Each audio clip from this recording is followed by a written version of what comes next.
नमस्कार, अनसुनी आवाज में आपका स्वागत है। तराई जनपद ऊधम सिंह नगर में कांग्रेस के कद्दावर नेता तिलकराज बहड़ जी कार्यकारी अध्यक्ष बनने के बाद अनसुनी आवाज में पहली बार मुखातिब हैं। श्री बहड़ जी अविभाजित उत्तर प्रदेश में 2 बार विधायक रह चुके हैं। उत्तराखंड में भी आप 2 बार विधायक रहे हैं।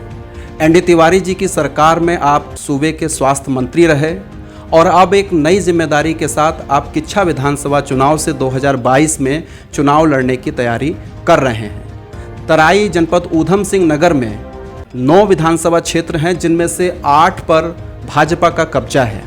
बड़ी चुनौती कार्यकारी अध्यक्ष के तौर पर बहड़ जी के लिए रहेगी कि किस तरीके से 2022 में चुनाव में कांग्रेस को जीत हासिल कराई जाए। कार्यकारी अध्यक्ष पद की जिम्मेदारी को आप किस तरीके से लेते हैं? देखिए, सबसे पहले तो मैं सोनिया गांधी जी को, राहुल गांधी जी को, हरीश रावत जी को, प्रीतम सिंह जी को, अपने सीनियर खासकर प्रभारी जी को बधाई देता हूं, जिन्होंने मुझे ये जिम्मेदारी सौंपी है। मैं इस जिम्मेदारी को अच्छी तरह से निभाने का काम करूंगा और मुझे जब जब भी जिम्मेदारियां मिली है मैंने उनको निभाया। प्रदेश में 4.5 साल का भाजपा की सरकार का कार्यकाल आप देख रहे हैं। जनता के तौर पर आप उनके कार्यकाल का मूल्यांकन किस तरीके से करते हैं और 2022 में किस तरीके की चुनौतियां चुनाव में रहने वाली हैं? भाजपा की सरकार की बात की जाए तो अपने आप ही साफ शीशा की तरह दिखाई दे रहा है कि 3 मुख्यमंत्री बदल दिए उन्होंने। तो जब 3 मुख्यमंत्री बदल दिए, इसका मतलब सफल नहीं हो पाए। पहला मुख्यमंत्री इनका असफल हो गया, फिर दूसरा मुख्यमंत्री बनाया, वो असफल हो गया, और अब तीसरा मुख्यमंत्री बनाया। आप देख रहे हैं वो भी कहीं किसी काम का नहीं है। तो हमारे पास यही काफ़ी है ले जाने को। वैसे तो महंगाई का दौर है, बेरोजगारी का मामला है, गैस सिलेंडर है, मिट्टी का तेल है, डीजल का है, पेट्रोल के दाम है, दाल के दाम है, खाने के तेल के दाम है, आसमान छू रहे हैं। और बेरोजगारी खड़ी है पूरे प्रदेश के अंदर। हड़तालों का दौर है, कोई ऐसा विभाग नहीं जिसके अंदर हड़ताल ना हो रही हो। तो ये सरकार की असफलताएँ हैं, इनको लेकर हम जनता के बीच में जाएंगे और जनता से कहेंगे। जनपद में 9 विधानसभा क्षेत्र हैं, जिसमें से 8 पर कांग्रेस का कब्जा है। ऐसे में बड़ी जिम्मेदारी कार्यकारी अध्यक्ष के तौर पर पार्टी ने आपको दी है और निश्चित तौर पर तराई पर आपका फोकस रहेगा। तो आप क्या उम्मीद करते हैं कि 9 सीटों में से कितनी सीटें कांग्रेस को दिलाने में आप कामयाब रहने वाले? समय था, पिछली बार जो दौर था वो भाजपा का था और लोगों ने मोदी जी के नाम पर वोट दिया। अब मोदी जी के नाम पर भी लोग वोट नहीं देना चाहते हैं। आज किसान सड़कों पर है, चौराहे पे खड़ा है, लड़ाई लड़ रहा है, किसान परेशान है, व्यापारी परेशान है। कोरोना से कोई राहत नहीं मिली व्यापारियों को, किसी तरह की कोई राहत सरकार ने कोई पैकेज ही अनाउंस नहीं किया। दुनिया को पैकेज मिल जाता पर व्यापारियों को नहीं मिल पाता। आम आदमी मजदूर परेशान है, मजदूरी नहीं मिल पा रही। तो अब ऊधम सिंह नगर में आज जरूर भाजपा के पास 8 सीटें हैं। उल्टा होने जा रहा है। अब 1 आध सीट भाजपा को मिलेगी, बाकी सीटें महंगाई के नाम पर, बेरोजगारी के नाम पर, किसानों के नाम पर, व्यापारी के नाम पर, आम आदमी के नाम पर अब जो है कांग्रेस को लोग वोट करने जा रहे हैं और लोग कांग्रेस के साथ खड़े हो रहे हैं और कह रहे हैं कांग्रेस को ही हम जिताएंगे। किसान आंदोलन का असर भी तराई में बहुत व्यापक है। जगह जगह भाजपा के जो नेता हैं, मंत्री हैं, विधायक हैं, उनको विरोध भी झेलना पड़ रहा है। कांग्रेस किसान आंदोलन को अपने पक्ष में किस तरीके से मोड़ने की? कांग्रेस ने पहले दिन से ही किसानों का साथ दिया है। आज किसानों की अगर कोई बात करता तो कांग्रेस करती है। हम लोगों ने हर धरने, प्रदर्शन, चाहे गाजीपुर बॉर्डर हो, चाहे वो जिले की रैलियां हो, प्रदर्शन हो, सब में भाग लिया है।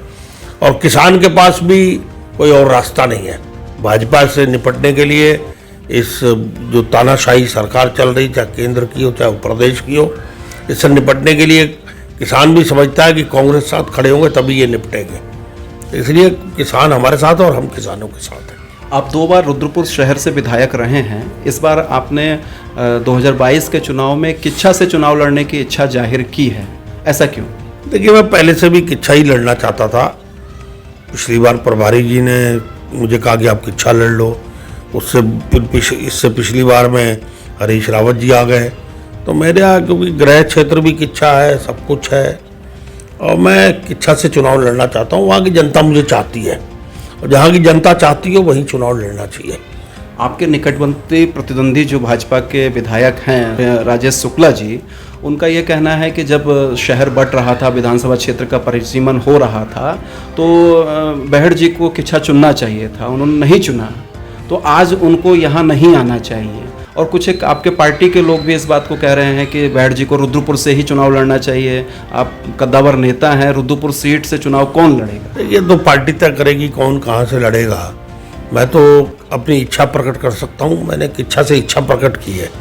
जहाँ तक सवाल है मुझे देर में निर्णय लिया या पहले क्यों नहीं निर्णय लिया, ये तो पार्टी तय करती है। पहले भी मैंने पार्टी से इच्छा लड़ने के लिए इच्छा प्रकट की है, ये तो मैं जानता हूँ, पार्टी जानती है।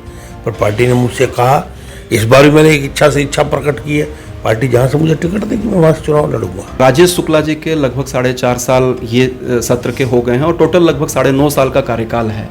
उनके कार्यकाल का मूल्यांकन आप किस तरीके से करेंगे? कि ये तो फेल हो गए हैं और ये किसी सूरत में भी काम करने में असफल हो गए हैं। इनके व्यवहार, इनके काम करने का तरीका जनता को पसंद नहीं आ रहा, विकास पसंद नहीं आ रहा।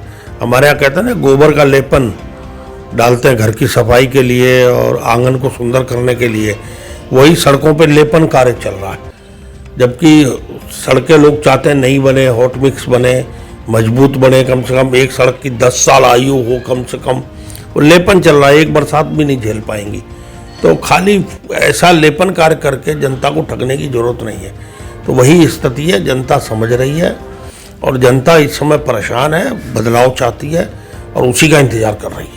किच्छा के लिए आपका खास एजेंडा क्या रहेगा? क्योंकि आप जिस चुनाव इलाके में रहते हैं, जिस क्षेत्र में रहते हैं, खास एजेंडे को लेकर आप हर बार चुनाव में उतरते हैं, तो किच्छा के लिए खास एजेंडा आपका अब क्या रहेगा? आम कार्यकर्ता का, आम मतदाता का सम्मान है सबसे पहले, और विकास है। तो सबसे पहले तो विकास है, मुझे उस क्षेत्र का विकास करना है। आम काम करना सकूं करूं, पर सम्मान होना चाहिए मतदाता का। मतदाता का सम्मान, उसका इज्जत करना, उसकी बात को सुनना, ये मेरा कर्तव्य होगा और इसी को मैं निभाऊंगा। कार्यकारी अध्यक्ष के तौर पर आप जनपद के कांग्रेस कार्यकर्ताओं को और आम जनता को क्या संदेश देना चाहिए? देखिए, मैं तो यही चाहता हूं कि सारे लोग इस चुनाव में जुट जाएं। 2022 में कांग्रेस की सरकार बननी चाहिए और सारे लोगों को मिलकर इस भारतीय जनता पार्टी की सरकार को हटाने के लिए पूरी कोशिश करनी चाहिए। तो ये थे हमारे साथ तिलकराज बहड़ जी, पूर्व स्वास्थ्य मंत्री जी, जो इस समय कार्यकारी अध्यक्ष हैं कांग्रेस पार्टी के, और उनका साफ कहना है कि 2022 के चुनाव में जनता भाजपा को उत्तराखंड से खदेड़ने के लिए तैयार है और जनपद ऊधम सिंह नगर की जो 9 सीटें हैं, जिनमें 8 पर भाजपा का कब्जा वर्तमान में है, वो सारी की सारी सीटें कांग्रेस के पक्ष में आएंगी।